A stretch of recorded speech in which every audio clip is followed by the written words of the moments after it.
12절에서부터 14절까지 말씀 보겠습니다. 자, 제가 먼저 읽습니다. 또 여섯째 천사가 그 대접을 큰 강 유브라데에 쏟음에 강물이 말라서 동방에서 오는 왕들의 길이 예비되었더라. 또 내가 봄에 개구리 같은 새 더러운 영이 용의 입과 짐승의 입과 거짓 선지자의 입에서 나오니 그들은 같이 읽습니다. 그들은 귀신의 영이라 이적을 행하여 온 천하 왕들에게 가서 하나님 곧 전능하신 이의 큰 날에 있을 전쟁을 위하여 그들을 모으더라. 아멘.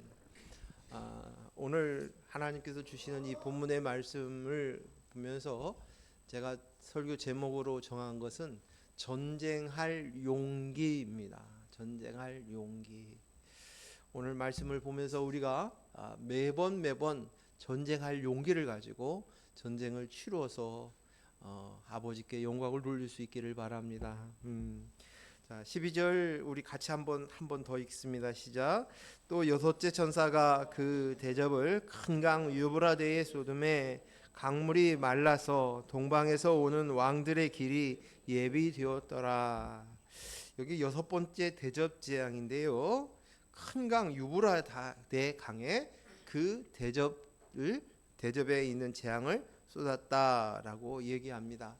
여기 큰 강 유브라데는 이미 우리가 앞에서 나누었듯이 이스라엘 주위에 있는 유적지 중에 그 유브라데와 티그리스 강 유역 그리고 거기에서 발생된 문명이 메소포타미아 문명이죠. 그곳을 의미하는 것이에요. 그래서 문화와 문명의 꽃을 피웠던 곳, 인간들이 모여서 도시를 만들고 그곳에서 찬란한 문명을 꽃피웠던 그곳을 이야기해서 유브라데에 쏟았다. 그 문명 위에 인간이 만든 문명을 대표하는 그곳에다가 쏟았다라고 얘기하는 것입니다. 그런데 그 여섯 번째 재앙이 쏟아지자 그 인류 문화의 그 찬란한 문명 그것들이 이제 유브라데 강의 강물이 다 말라버렸어요. 이것은 강이 말랐다. 그 말은 이제 이것이 인본의 문화와 문명의 터인데 그곳에 꼭 필요한 것은 흐르는 강물이에요. 강물 덕분에 이 문화와 문명을 이룰 수 있었어요. 그래서 이것이 다 말라버렸다라는 것입니다. 인본은 인본으로 만든 것, 즉 내가 나야로 하는 그것으로 인해서 인간이 만들어 놓은 터예요. 그것에 절대적으로 필요한 것은 강물인데 그 강물이 이제는 다 말라서 더 이상 인본을 위해서 내가 나야를 위해서 도움을 줄 수 없는 거예요.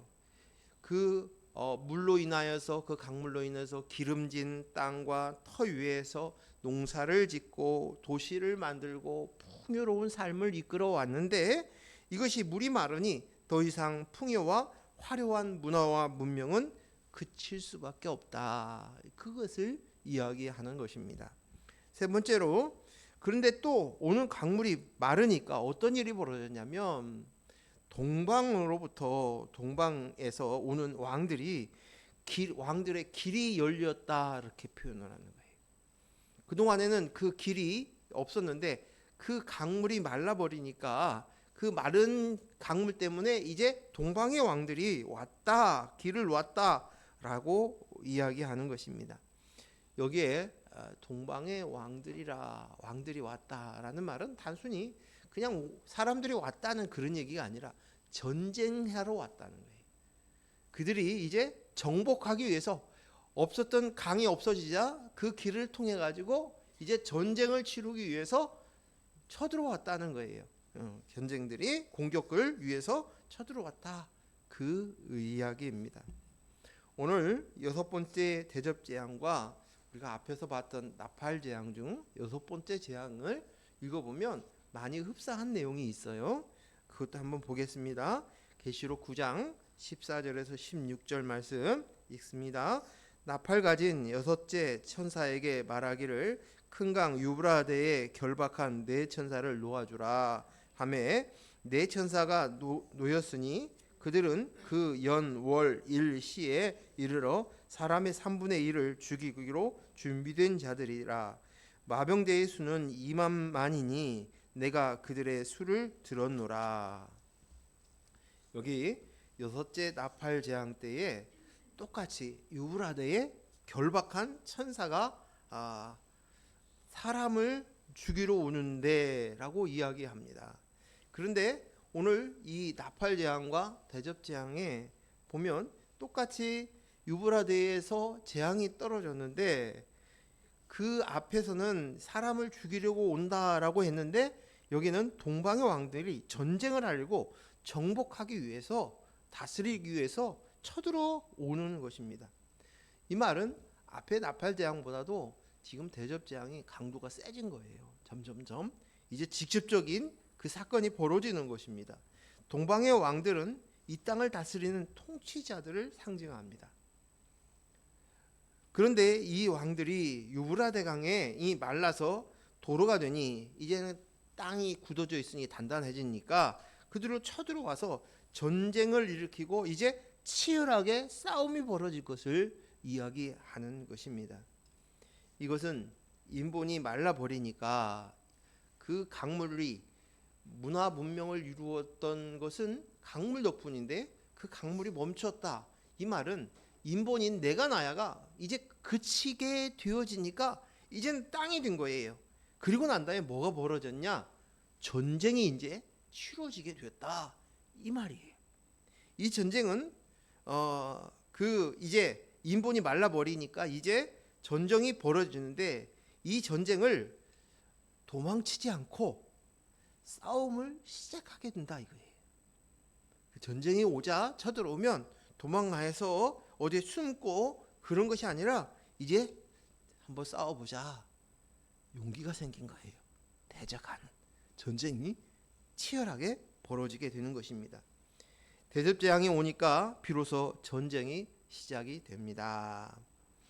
도망하지 않고 싸워야 되겠구나 라는 생각이 여기에서 나는 거예요. 드디어 그 용기가 나는 거야. 도망칠 것이 아니구나. 이게 싸워야 되는 것이구나. 싸워야지 하는 것입니다. 이것은 내가 치러야 될, 당연히 치러야 될 전쟁이구나. 그것을 반드시 이 전쟁에서 반드시 싸워서 승리해야만 되는 것이구나 하는 인식이 들어왔고 드디어 저항을 하여서 전쟁터에 나가는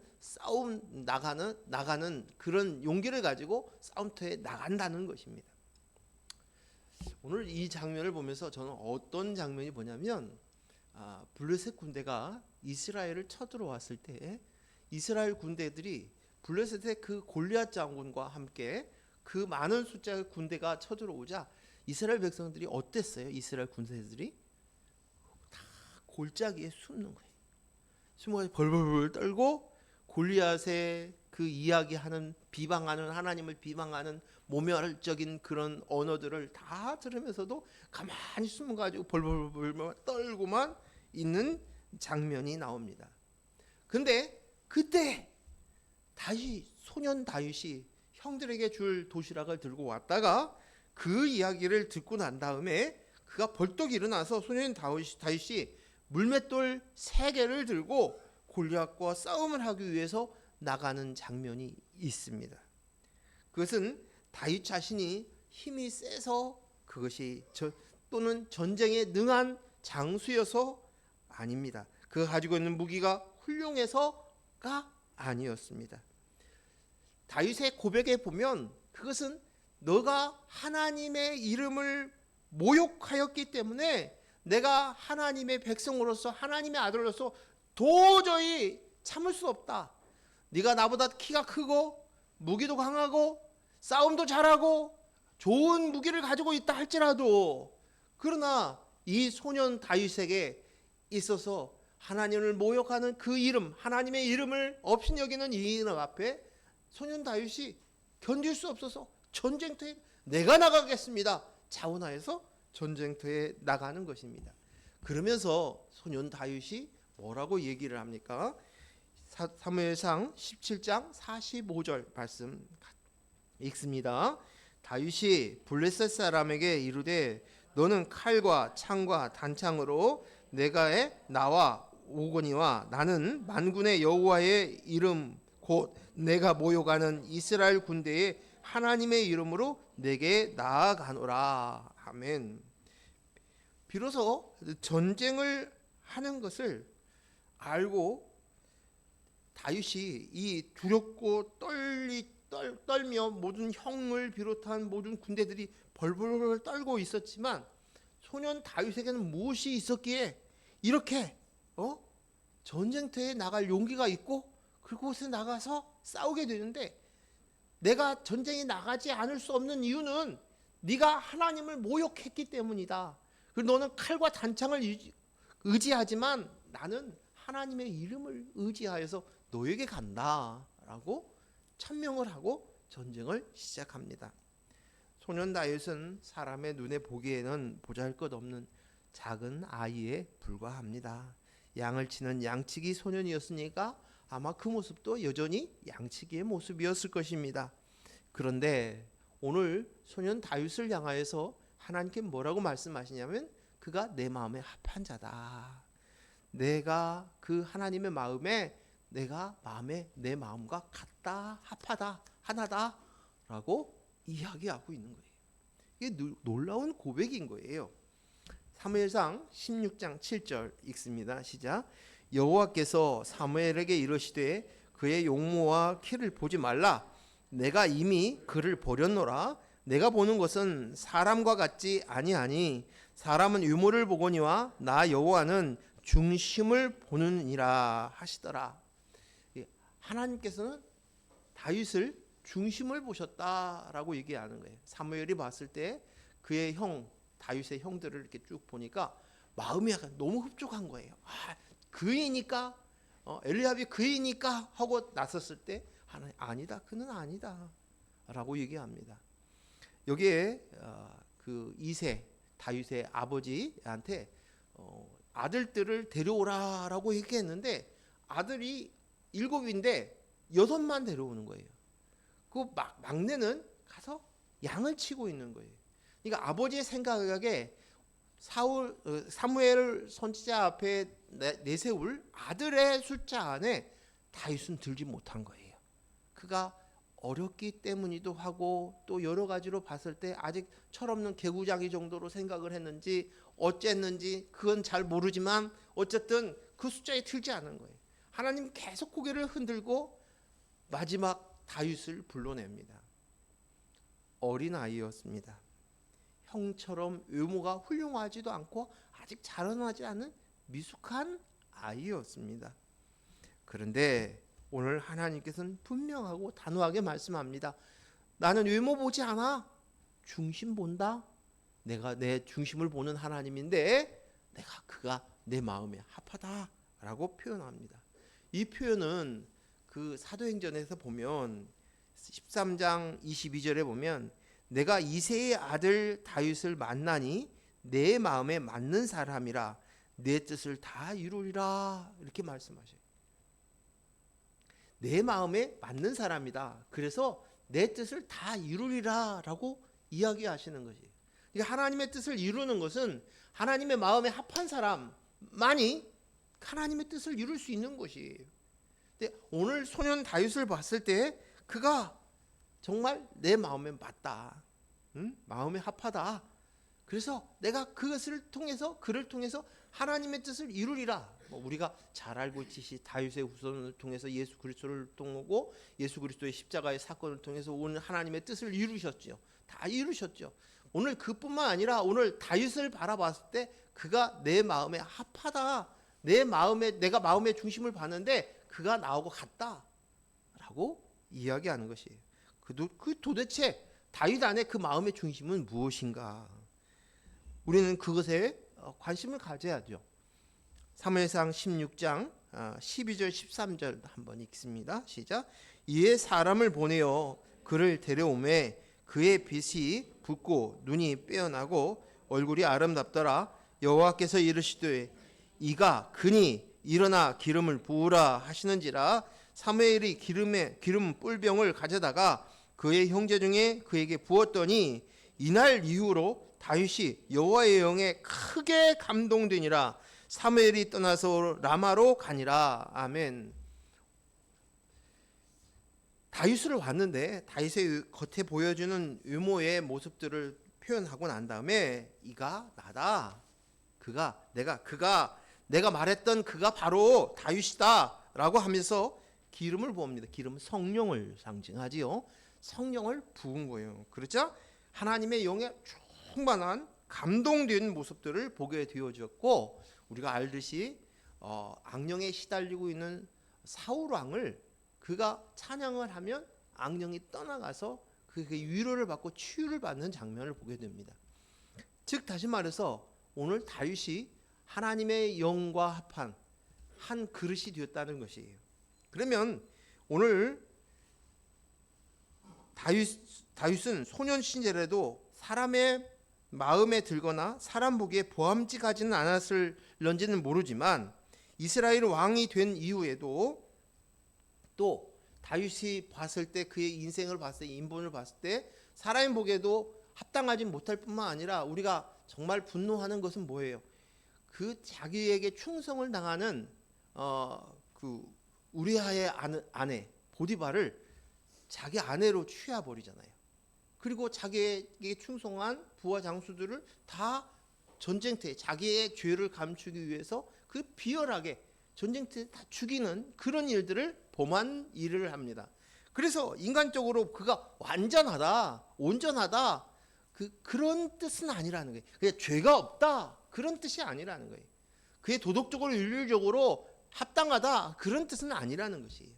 그런데 오늘 하나님께서 말씀하시는데 그가 내 마음의 중심에 합하다, 그리고 기름을 부어서 성령을 집어넣었다는 거예요.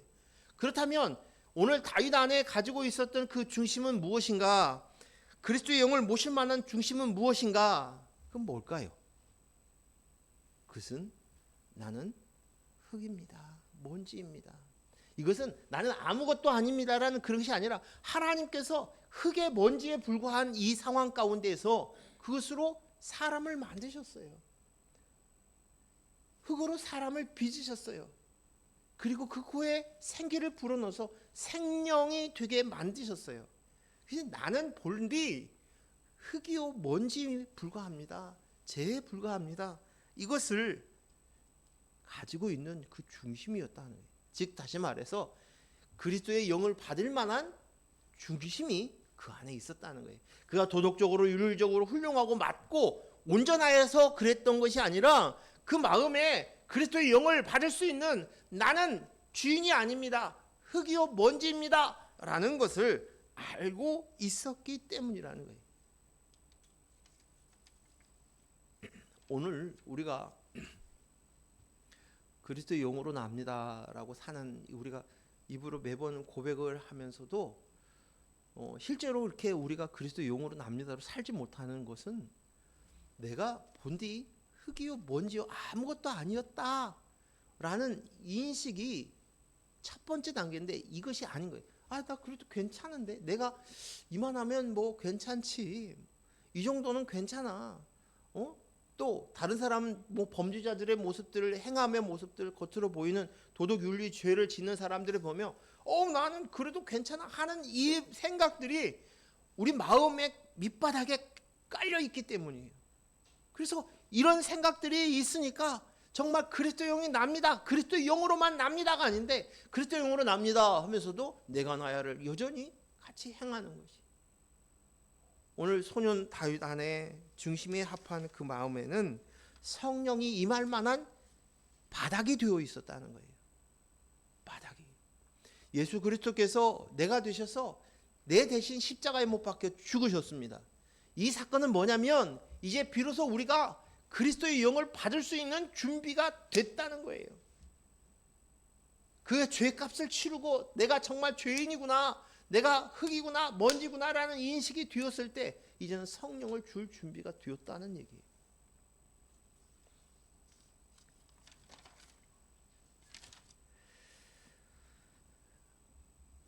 오늘 소년 다윗이 이제 그 그리스도의 영이 충만해지고 나자 그가 전쟁터에 나갑니다. 골리앗은 우리가 알듯이 근 3m가 됩니다. 297 정도 되는 엄청난 크기의 거인이에요. 그는 전쟁에서 몸이 다 다른 사람이에요. 아주 전문가예요. 싸움하는 이골이 난 사람이에요. 그런데 오늘 소년 다윗이 그리스도의 영이 담겨져 있는 그 소년 다윗에게는 상대가 누구냐가 중요하지 않았습니다. 내가 능력이 얼마나 있느냐 없느냐도 중요치 않았습니다. 내가 어떤 것을 가지고 있느냐도 중요치 않았습니다. 오늘 그리스도의 영이 있는 다윗의 눈에는 전쟁에 나가지 않으면 안 되는 거예요. 도저히 못 참는 거예요.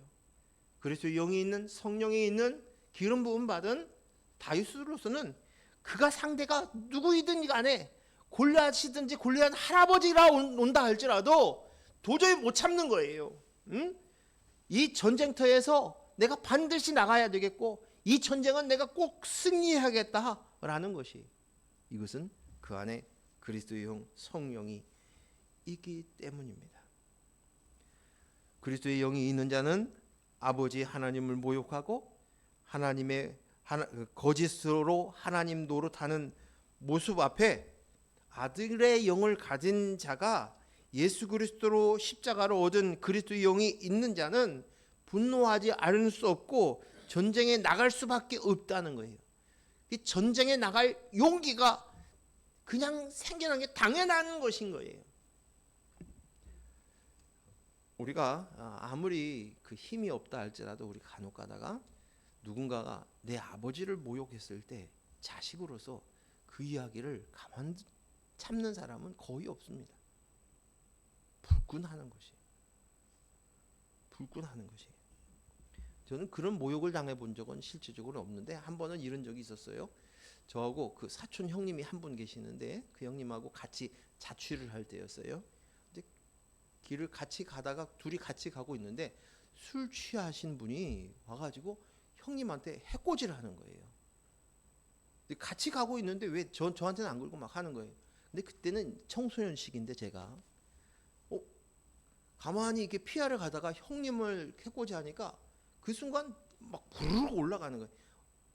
사촌 형님인데도 불구하고 가지고는 내가 팍 그 사람 밀쳤어요. 그랬더니 형님이 그때 자제를 시키는 거예요. 나한테 어떻게 하면 되는데 우리 형한테 그래? 하는 생각이 그 순간 올라오는 거예요. 오늘 아들이 그리스도의 영, 이거에 비교할 것은 아니지만 그리스도의 영, 아들의 영을 가진 자가 오늘 그 하나님의 이름을 모욕한, 아버지 하나님을 모욕하는 그 일 앞에서 아들이라면 움직이지 않을 수 없는 거예요. 반응할 수밖에 없는 거예요. 그리고 우리의 전쟁은 내 안에 그리스도의 영을 의지하는 것밖에 없습니다. 내가 나야를 십자가에 못 박고 오직 난 그리스도의 영으로 납니다 고백할 때 상대가 어떤 괴물이든지 어떤 대적이든지 이 세상 권세 잡은 사탄이든지 평생 내가 하나님이 하는 내가 나야이든지 모두 다 쳐무칠 수 있다는 것이에요. 내가 하는 게 아니라 그리스도의 영이 하는 것이에요. 그래서 에베소서에 보면 우리를 향해서 너희가 싸우면 혈과 육의 싸움이 아니다 영적인 싸움이다 라고 말씀하시면서 우리에게 뭘 입으라고 그래요? 그렇지, 전신갑주를 입으라. 그런데 이 전신갑주를 입는다는 것은 전쟁터에 나가라는 얘기예요. 전쟁이라는 것이 우리의 삶이 전쟁이라는 거예요. 근데 그 전쟁을 하기 위해서 너희가 해야 할 일은 전신갑주를 입는 거다라고 얘기합니다. 근데 그 전신갑주가 뭐예요? 그 말씀의 에베소서의 말씀의 핵심은 오늘 말씀을 보지는 못하지만 그 말씀의 핵심은 그리스도 영으로만 나입니다로만 쓰라는 것이에요. 내가 죽고 오직 주님이 삽니다. 내 안에 그리스도의 영으로 삽니다 라는 것이에요. 그랬을 때 그 대적 앞에 너는 승리할 수 있다라는 것이에요. 우리는 우리의 싸움이 내 싸움이 아니라 내 안에 있는 성령의 싸움이에요. 예수 그리스도께서 이미 십자가에서 승리하셨기 때문에 우리는 당연히 그 싸움에서 승리할 수밖에 없는 것이에요. 우리는 그리스도의 영으로 납니다. 그래, 이것이 전신갑주를 입는 거예요. 전신갑주를 입고 나가서 이제 싸우는 거예요.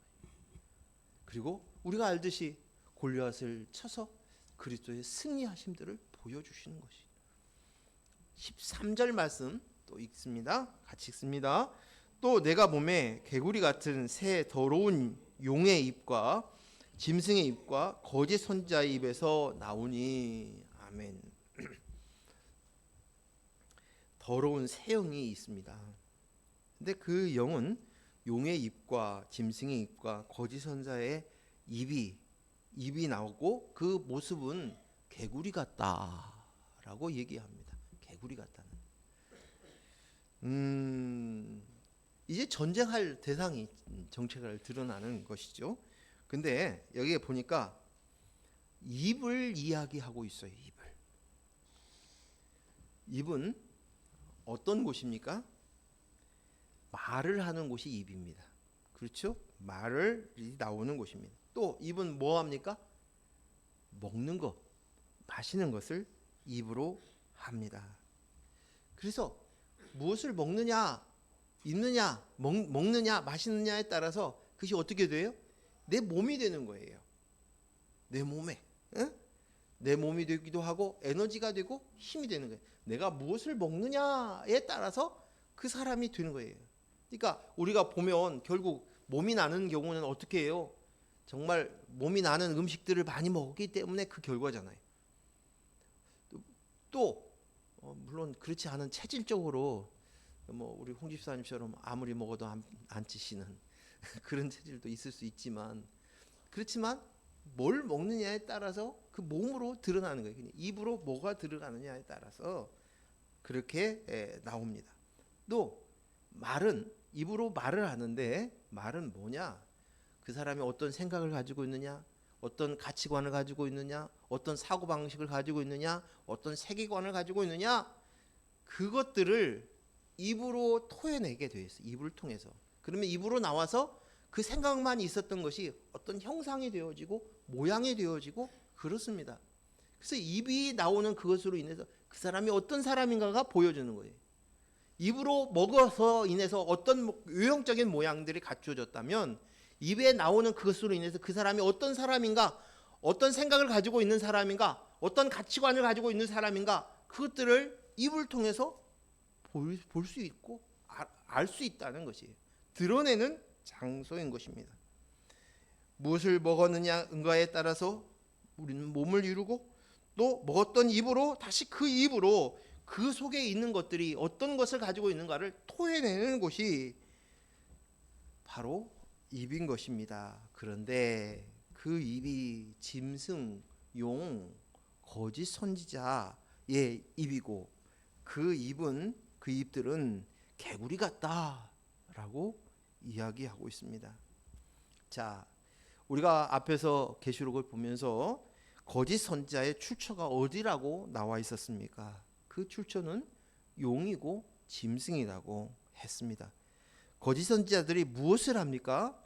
기적을 베풀면서 하나님을 그 기적을 베풀어서 그것으로 인해서 이제 자신들이 하나님인 것처럼 이야기하는 것입니다. 그것을 위장하는 것이에요. 자기가 하나님인 것처럼 만들어내는 것들이 거짓 선지자예요. 짐승은요? 짐승은 그리스도의 영이 없는 자가 짐승이죠. 그렇죠? 짐승이고, 그리고 이것의 이 짐승의 출처는 어디서 왔다고 얘기하냐면 용으로부터, 사단의 권자에서부터 왔다라고 얘기합니다. 계시록 12장 9절 말씀 같이 읽습니다. 큰 용이 내쫓기니 옛뱀 곧 마귀라고 하는 사탄이라고도 하며 온 천하를 끄는지라 자라. 그의 땅으로 내어 쫓기니 그의 사자들도 그와 함께 내쫓기니라. 큰 용이 사단이, 사단 마귀고 그곳에서 나오는 것이 짐승이에요. 자, 13장 4절에서부터 6절까지 읽습니다. 계시록 13장 4절에서부터 6절 시작. 용이 짐승에게 권세를 주므로 용에게 경배하며 짐승에게 경배하여 이르되 누가 이 짐승 같으랴, 누가 능히 이와 더불어 싸우리오 하더라. 또 짐승이 과장되고 신성모독하는 무엇을? 신성모독하는 입을 받고 또 42달 동안 일할 권세를 받았느니라.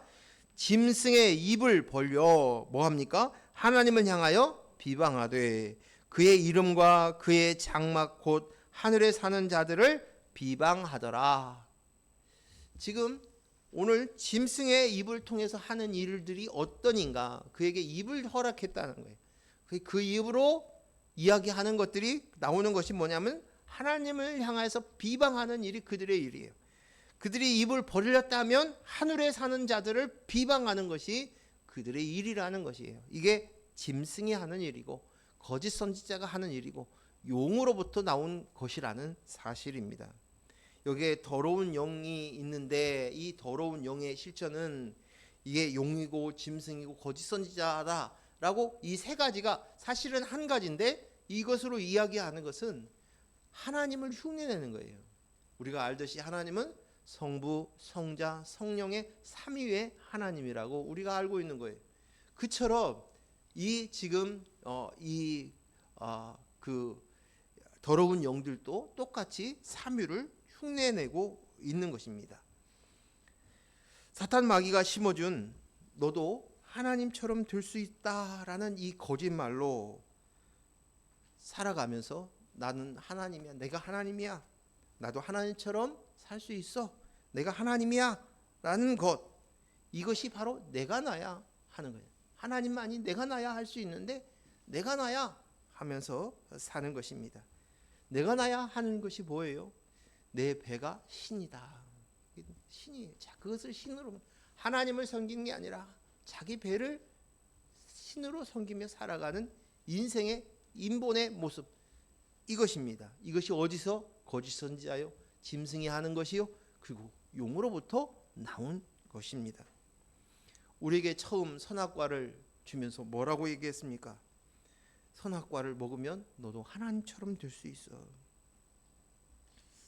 그리고 그 입으로 이제 토해내는 것이 모든 것이 내가 나야, 내가 나야 하며 사는 거예요. 내가 나야 내 인생을 잘 되고 보암직하고 먹음직하고 탐스럽게 만드는 것입니다. 그것만 하는 것이 지금 귀신의 영이에요. 이 세 가지, 악한 영, 더러운 영, 거짓의 영, 짐승, 용, 이것이 그들이 허락하신 입이 거짓이라는 것이에요. 그런데요, 이 모습이 개구리 같다라고 표현을 합니다. 개구리는요, 애굽 사람들이 섬겼던 신의 모 형체 중에 하나가 개구리 형상입니다. 그런데 그 10가지 재앙 중에 할 때 개구리 재앙을 통해서 그 모습이 허구인 것들을 하나님이 들추어내게 하셨습니다. 개구리들은 우리가 생각할 때 개구리를 통해서 이 모습을 보냐면 오늘 준 것은 그 끊임없이 떠드는 떠듬과 그 겉모습의 그 추함들이 상징하는 것이 개구리예요. 개구리는 쉴 새 없이 개골개골 소리를 그 소리를 냅니다. 파충류인 개구리의 모습은 그 입을 벌으면 그 입에서 혀가 나와서 먹이를, 벌레를 잡아서 낚아채서 자기 뱃속에다 집어넣습니다. 이 개구리의 모습은 바로 내가 나야 하는 모습과 똑같아요. 우리는 입만 열리면 개골 개골 개골, 내가 나야, 내가 나야, 내가 나야 하고 있는 모습인 것입니다. 그런데 이 추함과 이 떠들어댐을 그리스도의 영이 없는 자들은 자기 배가 신이기 때문에 그 짓거리를 계속적으로 해댄다는 것이에요. 그리스도의 영이 있는 자 가운데서도 또한 그리스도의 영이 있음에도 불구하고 그리스도의 영 내가 나야를 죽이지 않고 사는 사람들은 또 여전히 똑같이 다를 바 없이 개골개골, 내가 나야, 내가 나야, 이런 모습으로 드러난다는 것이에요. 내가 나야를 십자가에 못 박는 것에 게으른 자의 모습도 다를 바 없이 이렇다는 것입니다. 우리의 모습이 이 개골개골하는 모습이라면 얼마나 끔찍합니까? 우리의 모습이 내가 하고 내뱉는 이불을 통해서 나오는 그것들이 개골개골 하고 있다면, 하나님 보시기에 개골개골 하고 있다면 어떻게 하냐는 것이. 제가 대학가에서 살고 있을 때였어요. 대학에서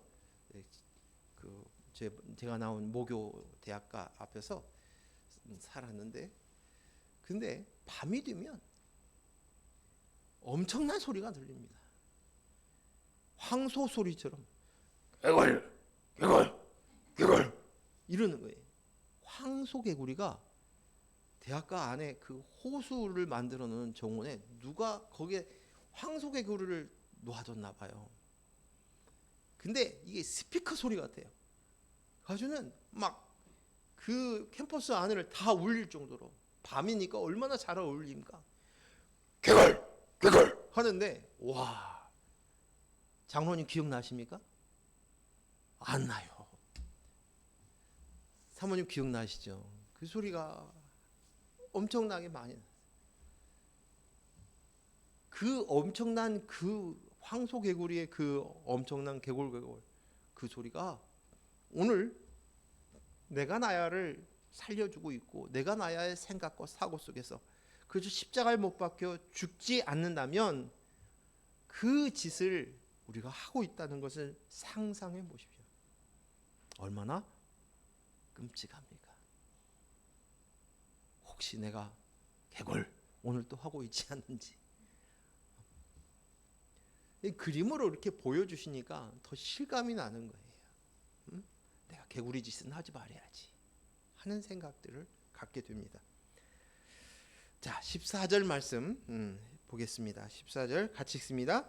그들은 귀신의 영이라 이적을 행하여 온 천하의 왕에게 가서 하나님을 전능하신 이의 큰 날에 있을 전쟁을 위하여 그들을 모으더라. 개구리의 이 새 더러운 영은 귀신의 영이라고 분명하게 이야기하고 있습니다. 사탄의 세력인 이 새 더러운 영은 온 천하의 왕을 찾아간다. 그들을 모은다. 전쟁을 하기 위해서 왕들을 모은다라고 얘기합니다. 그러면 여기에서 천하의 왕들은 어떤 자들입니까? 이것은 자기가 왕이라고 하는 자들입니다. 자기가 하나님이라고 하는 자들입니다. 하나님이 왕이 아니라 내가 왕이야 라고 하는 자들입니다. 하나님의 백성임에도 불구하고 하나님 백성인 걸 모르고 내가 왕이야 라고 스스로 왕이라고 생각하는 자들을, 하나님이 왕 되심을 인정하지 않는 자들을 모은 것입니다. 그들을 모은다고, 전쟁을 하기 위해서 이 더러운 영들, 귀신들이 모은다고 이야기하고 있는 것입니다. 창세기의 인류 최초의 아담이 선악과를 따먹고 범죄하는 장면이 나옵니다. 하나님의 말씀을 듣지 않고 그들은 선악을 알게 하는 나무를 따먹고 뭐라고 얘기합니까? 스스로 왕이 되었습니다. 창세기 3장 5절 6절 같이 읽습니다. 너희가 그것을 먹는 날에는 너희 눈이 밝아져 하나님과 같이 되어 선악을 알 줄 하나님이 아심이라. 여자가 그 나무를 먹음직도 하고 보암직도 하고 지혜롭게 할 만큼 탐스럽기도 한 나무인지라. 여자가 그 열매를 따먹고 자기와 함께 있는 남편에게도 주매 그도 먹은지라. 너도 하나님처럼 왕이 될 수 있어. 선악을 나눌 수 있는 건 왕뿐이에요. 그거 하자는 것이에요. 그러니까 왕이 되어서 보니까, 왕의 생각으로 보니까 그 선악과를 보니까 먹음직해, 보암직해, 탐스러운 것 같아. 그래서 그것을 덥석 따 먹었다는 것이에요. 저는 선악과를 따 먹었기 때문에 범죄가 들어왔다는 것이 아니라 이미 사람의 마음속에, 여자의 마음속에 이미 그 속에서 하나님이 될 것이야, 너도 하나님이 될 수 있어, 이 마음이 들어오는 순간 이미 범죄한 것들이 실상이 된 거예요. 그 생각이 들어온 거예요. 그리고 그 생각에 의해서 따먹은 행동으로 옮겨졌을 뿐이라는 거죠. 여기서부터 이젠 하나님을 고약하고 내가 나야가 하나님이 되어서 천하 만문을 다니면서 왕노릇 범을 하면서 범죄한 내가 나야의 모습이 되어지는 것입니다. 우리는 여전히 내가 나야가 신이고 왕이다고 생각하고 살아갑니다. 모든 천하 만물은 내 중심으로 흘러가야 된다는 착각 속에 살아갑니다. 사탄의 세력이 찾는 천하의 왕은 바로 그러한 자들입니다. 내가 나야를 하고 있는 자들이, 사탄 세력들이, 그 귀신들이 찾는 진정한 왕들인 것이에요. 자기 아군들인 것이에요. 그들을 모은다는 것이에요. 그리고 하나님을 비방하고 하나님의 이름을 낮추고 가증스러운 이런 목적들을 이루려고 전쟁을 치르는 것이에요. 이들이 전쟁을 준비하고 또 동맹을 이끌어서 이제 하나님을 비방하고 회방하고 또 하늘에 사는 자들을 공격하겠다는 것입니다. 로마서 1장 21절에서 25절 말씀 읽습니다. 시작. 하나님을 알되 하나님을 영화롭게 아니하고 감사하지도 아니하고 오히려 그 생각이 허망하여지며 미련한 마음이 어두워졌나니 스스로 지혜 있다 하나 어리석게 되어 썩어지지 아니하는 하나님의 영광을 썩어질 사람과 새와 짐승과 기어다니는 동물 모양의 우상으로 바꾸었느니라. 그러므로 하나님께서 그들을 마음의 정욕대로 더러움에 내버려 두사 그들의 몸을 서로 욕되게 하게 하셨으니 이는 그들이 하나님의 진리를 거짓의 것으로 바꾸어 피조물을 조물주보다 더 경배하고 섬김이라. 주는 곧 영원히 찬송할 이시로다. 아멘. 지금 피조물인 우리가 조물주가 되었다는 거예요. 하나님이 되었다는, 하나님의 백성인데 하나님의 피조물인데 자기가 하나님이 되었다는 거예요. 응? 그래서 하나님 노릇, 왕 노릇 한다는 것입니다. 그래서 마땅히 돌려야 될 것이 뭡니까? 하나님을 영화롭게 하는 것, 피조물로서 당연한 것이죠. 하나님께 감사하는 것, 이 또한도 당연한 것이죠. 그런데 이것을 하지 않고 허망한 곳에서 미련한 마음을 씁니다. 스스로 지혜 있다고 똑똑한 척하며 하나님께 드릴 영광을 하나님이 만든 사람과 새와 짐승과 기어다니는 동물, 뭐예요? 뱀의 우상을 바꾸어서 섬기고 있다는 것이 내가 나야가 왕으로서 하는 행동들입니다. 하나님은 그런 모습을 내버려 두니 어떤 모습입니까? 정욕이 피조물을 조물주보다 높이고 마땅한 순리를 바꾸어 영리로 쓰고 만다라고 얘기하는 것입니다. 마치 동성애하는 거, 그것이 바로 너희의 모습이다 라고 얘기합니다. 호세아서에서 보면 고멜이 음탕한 고멜이 남편을 놔두고 다른 사내를 취하고 그리고 끊임없이 나가서 창녀짓을 하는 이 모습이 하는 모습들을 보면서 그 모습이 바로 너의 모습이야 라고 가르쳐 주듯이 오늘 로마서에서도 마찬가지예요. 너의 모습, 그 동성애하는 것, 남자가 남자를, 여자가 여자를, 순리를 영리로 바꿔버린 너의 모습이 바로 너의 모습이다 라고 보여주시는 것입니다. 피조물이 조물주 노릇을 하고 있는 것은 바로 영리다. 이것이 너의 모습이다 라고 이야기하고 있는 것입니다. 오늘 이게 흩어져 있는 왕이 내가 나야 하고 있는 이들입니다. 그런데 오늘 이 말씀 앞에서 보았듯이 드디어 이제 다윗처럼, 소년 다윗처럼 그리스도의 영으로만 나입니다로 쓴 이들이 용기를 가졌어요. 전쟁의 용기를. 그리고 저와 여러분이 그 동방에 온 그 왕들과 대항하여서 싸움을 할 수 있는 저희들이 된 것입니다. 오늘 당당하게 개골개골하고 있는 내가 나야를, 이 대적들을 쳐 부시는 그 전쟁에서 아무리 그 모습이 골리앗 같다 할지라도 쳐 부수는 저와 여러분이 되어야 될 줄로 믿습니다. 기도합니다. 하나님 감사합니다. 오직 그리스도의 영으로만 나입니다. 그리스도의 영으로 내가 아니면, 그러면 내 입에서는 개구리처럼 개골개골하며 짐승의 짓을 하고 용의 짓을 하고 또 거짓 선지자의 일을 할 수밖에 없습니다. 아버지 하나님, 이 전쟁터에 나갈 용기를 허락하여 주시니 감사합니다. 오직 그리스도의 용으로만 나입니다로 되어서 이제 그리스도의 그 깃발 아래서 우리가 승리할 줄로 믿습니다. 이 싸움을 하지 않을 수 없습니다. 우리는 하나님의 아들의 영을 가진 자들이기 때문입니다. 하나님의 이름을 망령되이 일컫는 저들 앞에서, 그 패역한 자들 앞에서 우리는 아들의 영을 가진 자로서 가만히 있을 수 없습니다. 오직 그리스도 영으로만 납니다라고 선포하고 그 앞에서 내가 나야 하는 이 개골개골하는 이것들을 십자가에 못 박는 저희들 되게 하여 주시옵소서. 이 싸움에서 매번 승리할 수 있게 하시고 매번 그 전쟁에 나갈 용기를 주님께서 허락하여 주셔서 나아가 승리하게 하여 주시옵소서. 예수님 이름으로 기도했습니다. 아멘.